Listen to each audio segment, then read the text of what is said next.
Assalamualaikum warahmatullahi wabarakatuh. Alhamdulillah wassalatu wassalamu ala Rasulillah wa ala alihi wa mawalah. Apa hukumnya mengambil upah dengan membaca Al-Quran?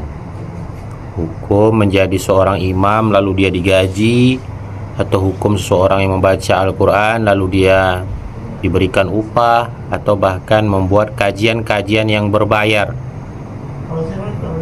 Nah, diriwayatkan oleh Sa'id Al-Khudri, terdapat dalam kitab Sahih Bukhari, an Abi Sa'id Al-Khudri radhiyallahu anhu, anna nasan min ashabin Nabi sallallahu alaihi wasallam atau ala hayy min ahya'il arabi falam yaqruhum fa bainama hum kadzalik id ludigha sayyidu ulaik faqalu hal ma'akum min dawa'in aw raqin faqalu innakum lam taqruna wa lam naf'alu hatta taj'alu lana ju'ala faja'alu lahum qati'an minasya' faja'ala yaqra'u bi ummil Qur'an wa yajma'u bizaqahu wa yatfilu fabara'a fa'atau bisya' faqalu la na'khudhuhu hatta nas'ala an-nabi sallallahu alaihi wasallam fasa'aluhu fadhahika wa qala wa ma adraka annaha ruqyah khuduha wadribu li bisahmin. Diriwayatkan oleh sahabat Abi Sa'id Al-Khudri radhiyallahu anhu bahwa sekelompok sahabat mendatangi suatu kabilah dari beberapa kabilah Arab, namun mereka tidak mempersilahkan masuk terhadap para sahabat. Hal itu terus berlangsung sampai suatu ketika pemuka kabilah tersebut digigit ular. Lalu mereka berkata, apakah kalian membawa obat atau ada orang yang bisa meruqyah? Para sahabat menjawab, kalian tidak mempersilahkan kami masuk. Kami tidak akan mau meruqyahnya sampai kalian memberikan upah kepada kami. Lalu mereka pun memberikan beberapa potongan kambing sebagai upah. Lalu seorang sahabat membaca surah Al-Fatihah dan mengumpulkan air liurnya lalu mengeluarkannya, sehingga sembuhlah pemuka kabilah digigit ular dan mereka memberikan kambing. Para sahabat berkata, kami tidak akan mengambilnya sampai kami bertanya kepada Rasulullah. Mereka pun menanyakan perihal tersebut kepada Rasulullah. Lalu Rasulullah pun tertawa, apa itu ruqyah? Ambillah, berilah bagian untukku.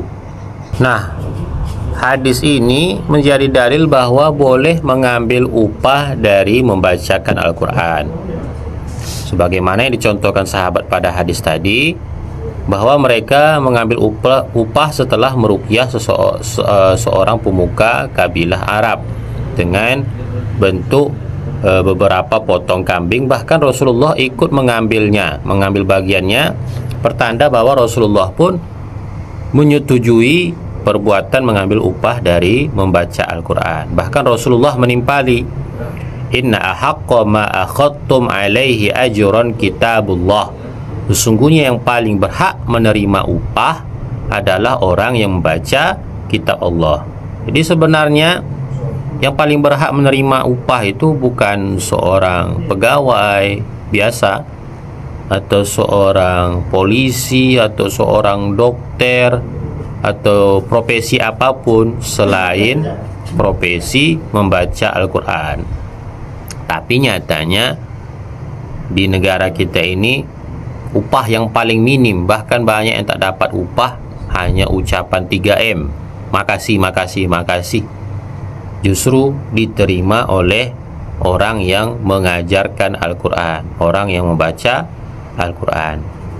Nah, menanggapi hadis yang berhak menerima upah adalah, yang paling berhak menerima upah adalah pembaca Al-Quran, maka Syekh Abdullah bin Siddiq Al-Ghumari, seorang ulama Mesir, mengatakan berdasarkan hadis ini dapat ditarik pemahaman bahwa mengambil upah atas membaca Al-Quran adalah hal yang diperbolehkan, sebab Nabi membiarkan sahabat untuk mengambil kambing sebagai ganti atas bacaan ruqyah, yakni surah Al-Fatihah. Kemudian mengglobalkan hukum dengan berkata, sesungguhnya yang paling berhak menerima upah adalah orang yang membaca kitab Allah. Dalil ini merupakan yang paling kuat mengindikasikan pengglobalan hukum, yakni membolehkan membaca mengambil upah dari membaca Al-Quran. Sedangkan ada hadis yang mengatakan, bacalah Al-Quran, jangan menjadikannya kering, jangan menjadikannya mahal, dan jangan mencari makan dengan Al-Quran. Status hadis ini adalah hadis yang dhaif, hadis yang lemah sanadnya, dibandingkan hadis yang membolehkan mengambil upah dari membaca Al-Quran.